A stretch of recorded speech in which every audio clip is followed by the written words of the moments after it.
संतोष लगातार हमारे साथ मौजूद हैं। संतोष, इसी बयान के बाद दरअसल मुख्यमंत्री भी कह रहे हैं, कई ऐसे नेता बीजेपी के हैं जो कह रहे हैं गाड़ी तो कभी भी पलट सकती है, लेकिन इस मामले में, अतीक के मामले में आप क्या अलग देख रहे हैं विकास दुबे से?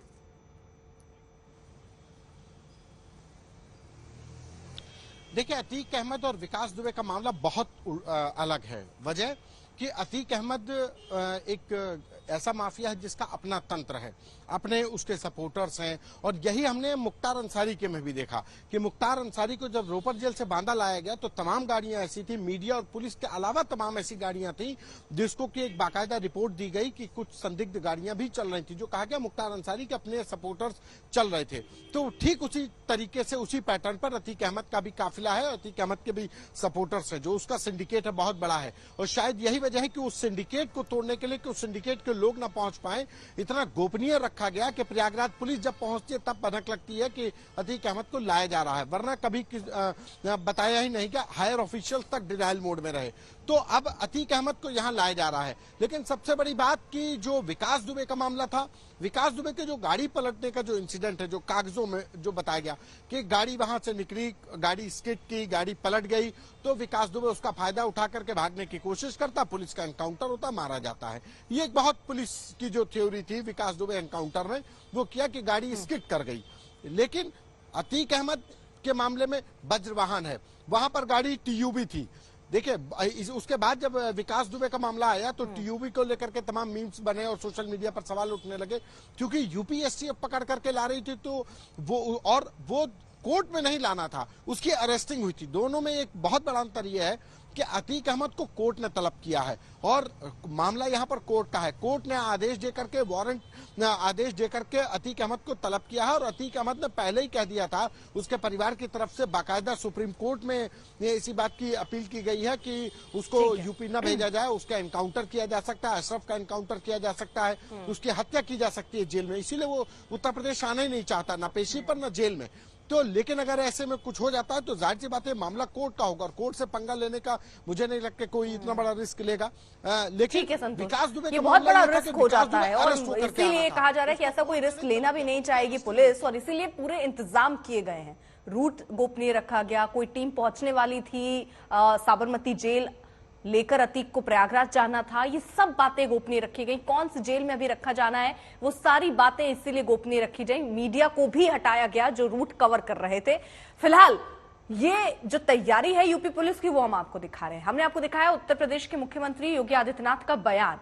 अब परिवार के लोग और सियासत किस ढंग से हो रही है, वो किस तरीके की आशंका जता रहे हैं, अखिलेश यादव क्या कह रहे हैं, आपको सुनवाते हैं। नहीं, उनको पहले मुख्यमंत्री जी ने फोन करके बता दिया होगा कि इस जगह पर गाड़ी पलटा देंगे।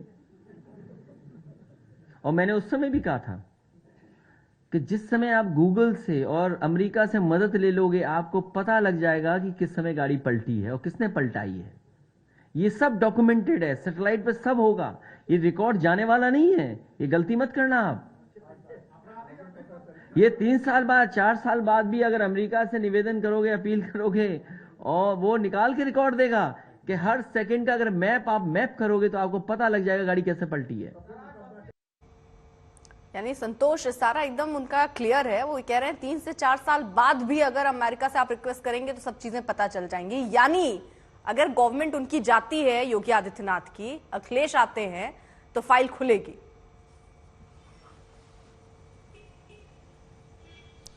देखिए, फाइल बिल्कुल खुलेगी। और ये अब अखिलेश यादव तो यही कह रहे हैं, लेकिन सत्ता परिवर्तन होने के बाद कैसे फाइलें खुलती हैं, एक बहुत छोटा सा उदाहरण उमेश पाल का, कि उमेश पाल 25 जनवरी 2005 को जब राजूपाल हत्याकांड होता है तो 2 फरवरी 2006 को उमेश पाल का अपहरण होता है, और अपहरण के बाद उसकी गवाही करवा ली जाती है, हॉस्टाइल करवा लिया जाता है, यानी अतीक अहमद के पक्ष में गवाही हो जाती है राजूपाल हत्याकांड में।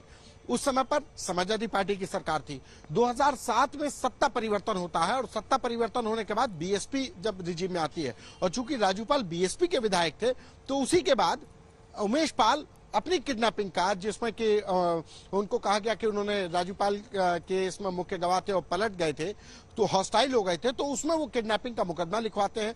हालांकि उमेश पाल ने शुरुआत में दलीलें दी, उनके जो लोग थे उनका कहना था कि लगातार कोशिशों के बाद भी कहीं भी एफआईआर नहीं लिखी गई, लेकिन 2007 में एफआईआर लिखी जाती है और उसी अपहरण कांड में उमेश पाल की किडनैपिंग के केस में, जिसमें उनका बयान हॉस्टाइल हुए थे वो, उसी किडनैपिंग केस में अब ये फैसला आना है। तो सत्ता बदलने के बाद कैसे हालात बदल जाते हैं। एक दूसरा कि यही अतीक अहमद है जिसके ऊपर 113 मुकदमे एक दिन में प्रयागराज के धूमनगंज थाने में लिखे गए। 113 मुकदमे, आप सोचिए कि 100 से ज्यादा मुकदमे तो उसके ऊपर एक दिन में लिख दिए गए थे। और यही प्रयागराज थाने में सेल टैक्स चोरी के, रेलवे के विभाग से तमाम जो गवर्नमेंट के विभाग थे, टैक्स चोरी के, स्क्रैप चोरी के तमाम मुकदमे एक दिन में लिखे गए। लेकिन वो कुछ टेक्निकलिटी, लीगलिटी में फंस गया और वो हाईकोर्ट ने उनको क्वेश कर दिया। लेकिन सत्ता परिवर्तन हुआ तो वो सारे मुकदमे और जो कार्रवाइयां की गई थी अतीक अहमद के ऊपर, जो सीजर की कार्रवाई की गई थी गैंगस्टर एक्ट में, वो नल एंड वॉइड कर दी गई। उसकी संपत्तियां थी वो छोड़ दी गई। उसके साथ ही उसकी हिस्ट्री शीट जो उस समय बनी थी उसको भी नॉन एग्जिस्टिंग कर दिया गया, यानी कि अब ये हिस्ट्री शीटर नहीं रहा। ये सत्ता की बात है। और कैसे अतीक अहमद उत्तर प्रदेश की सियासत को चलाता था, वो विधायक रहा, सांसद रहा, लेकिन ये तो संतोष देखा गया है वक्त वक्त पर जो है कृपा बरसी है सियासी। 3 बार शासन के जरिए उस पर लगा गैंगस्टर एक्ट जो है वो हटा लिया गया। तो ये कृपा जिसका जिक्र आप कर रहे हैं वो तो कृपा बरसती हुई दिखी भी है। संतोष, आप रहिएगा, नजर बनाए रखिए।